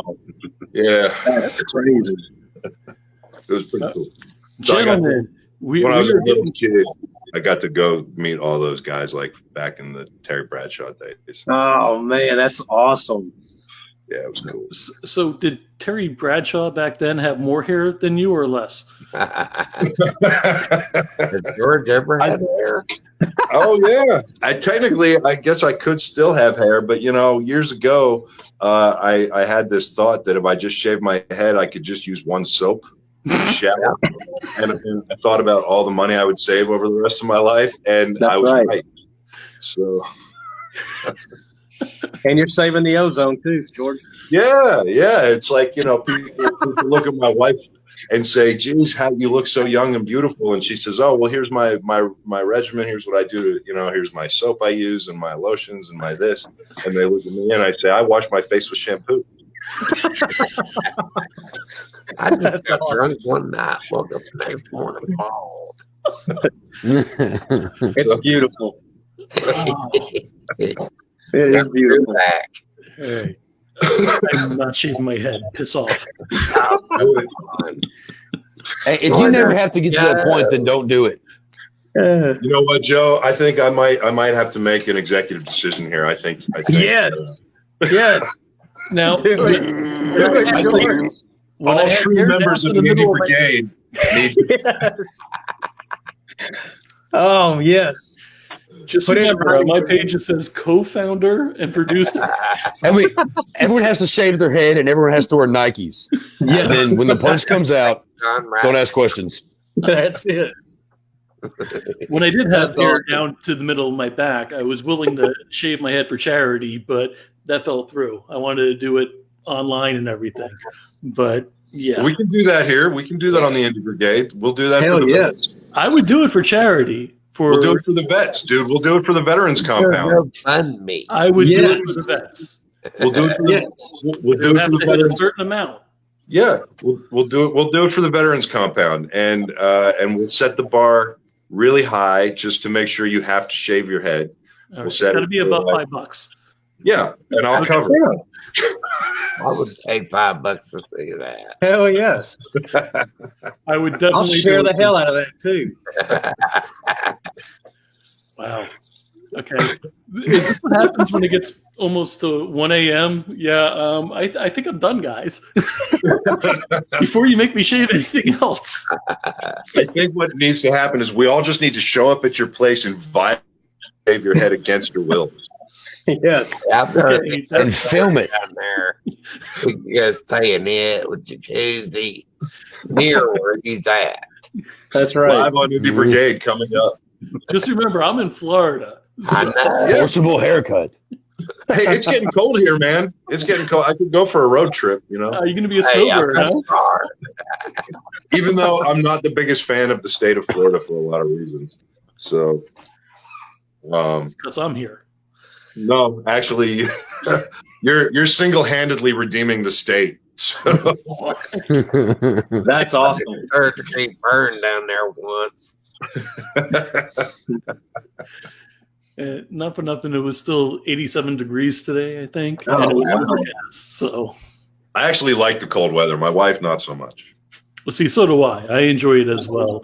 And so I'm a New Yorker originally, moved down here when I was a kid. I was transplanted because my dad got a job down here.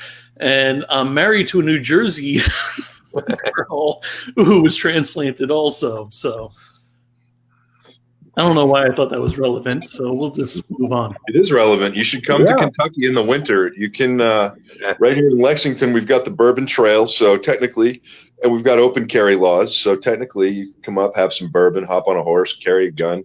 And shoot somebody. Well, if you want to go straight to shooting somebody, I mean, that's on you. I was going to suggest maybe a target first. He was just saying, like, hang out, Joe. Come on, where's your head at, man? I mean, My head was Kentucky. Shoot somebody. What? I mean, I was kind of going with, like, ride some horses, carry some guns, play some cards. All right. Well, I mean, Dustin, You want to go straight to murder? and I mean, we can all hang out for it all. It doesn't matter what we do. As long as we have a good time and we're together. right. I'm 180 miles from him. Yeah. Dustin's made the drive before. Oh, that's awesome. Hey, personally, I don't know if I trust myself with the gun. I've handled a few in the past in my younger years, but hey, I'm game. Yeah. Hey, well, you're still here, and we'll give you one without bullets, so you'll be fine. I don't trust myself with chainsaws, so I get that. You know what? You never give bullets to the guy you're hunting. I mean, hanging out with. That sounds like a movie, George. Yeah. Is that like Surviving the game? or something? Yeah. I can run the squibs. Yeah. I was trying to say earlier, you can run the squibs. I love that movie. I love Surviving the Game. There's a good movie. That was an awesome movie, based obviously off the world's most dangerous game, but really phenomenal. Man. Rutger Hauer, rest in peace, man. Wow. Gary Busey, Ice-T. Oh yeah, dude. When he's talking about his Prince or whatever, the dog. Yeah. Dude, that's one of my favorite movies. I actually just me and my girlfriend, which you know, Rachel, like we actually I introduced her to that not too long ago, and she really liked it. That's one of my favorite, like, not horror movies, but it's like a thriller, action, I guess. Was that her first time to see it, Joe? Huh? Was that her first time to see it? Yeah. That's cool to get the fresh, oh, that was awesome when you first see it. That has to be. I want to go back and see it with fresh eyes, Oh, yeah, man. My girlfriend is 9 years younger than me. I'm 35. Oh, awesome. So there's a lot of things where I'm like, okay, you have to see this. The thing is, like, I'll make Terminator references, and she won't get it because she's never seen Terminator. And it's like I would always go around saying like yippee-ki-yay motherfucker all the time, and she didn't know what I was talking about. She'd never seen Die Hard. So I had to obviously be like, we were sitting down and watching Die Hard because that's like one of the best Christmas movie ever. Yeah. Wait a minute. Exactly. Yeah. Is he the guy that was on Friends that was dating, or no? Ross was dating his daughter and. Jennifer Bruce Willis. Yeah. Yeah. Oh yeah. I was trying to make an obscure reference that somebody younger may understand, and I friggin' ruined that. Did have a couple of comments I didn't hit here before, and I apologize. Samantha Wagner said, "In our house, shampoo would be cheaper than razors." In our house, what? Shampoo would be cheaper than razors. We buy a lot of razors. And the Institute 91 said, "Caught the line." Hey, it's my buddy. That's my buddy. Yeah, that's my buddies, man. Yeah, it's my buddy Dalton. You want? Oh, cool. Did you see that, by the way? I'm just curious. Yeah, I can see. Yeah. All right. Well, then Chuck, go ahead and read that. Oh yeah. But that's one of my buddies, man. The Institute 91. It's a synthwave project that he's doing. He's got a whole. It's like basically like a soundtrack to a movie. He has a whole story plot for it and everything. And you should check it out. It's on YouTube and stuff.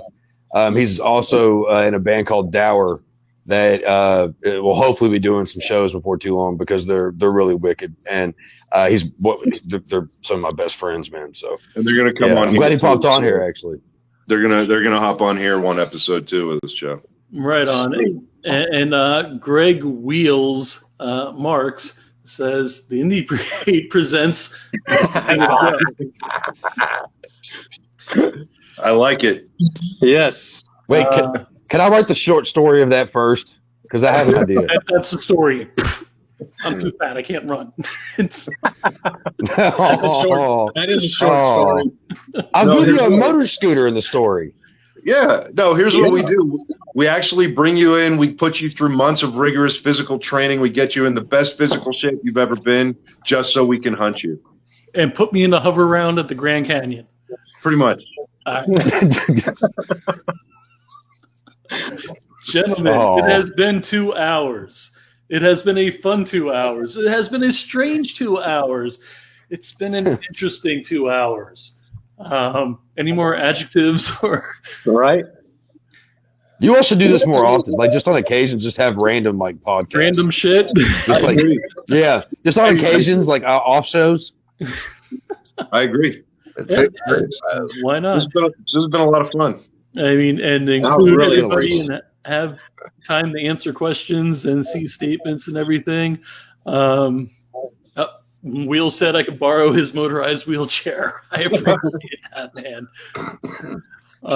So we're going to go around the room and we're going to see where we can find you guys on social media and everything. So, Chuck, start with you. Go.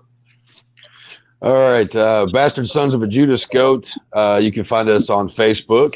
You can watch videos on YouTube, Spotify, iTunes. And there's like 5 or 6 more, I think, places you can find us, but I always draw a blank on those.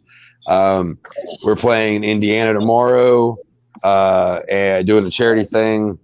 December 3rd, we're playing at Cosmic Charlie's in Lexington with a bunch of bands. And on January 7th, we're playing with Ape Vermin and the Stone Eye in Louisville at the Mag Bar on January 7th, if I didn't say 7th already. So, yeah. So that's us. Awesome. I just got to pull this up real fast. Samantha Wagner said the Seinfeld of Indy. What's up the side? Well, we may need to get her on board. That was right. Well, you did say she's a good producer. If she's a better producer than you, then she and I should probably talk. Yeah. Wow. Okay. I'm having regrets. Ouch. I like you, Joe. I mean, I appreciate that. Dustin. Yeah, man. Where can they find your work and where can they find you on social media? TV's Hainted FX on Facebook. I've got movies in Walmart, Target, Best Buy, Netflix, Redbox, and Hulu. A little bit everywhere, honestly. You can find clips of them on YouTube or just any shareware you go to usually has my films. Wow. That is awesome. Mr. Wagner. Oh, hit the wrong button. Let's try that again. All you bald guys look alike. I bet Samantha would have hit the right button. That's awesome. That was quick. I like that. That is good stuff. So, Mr. Wagner.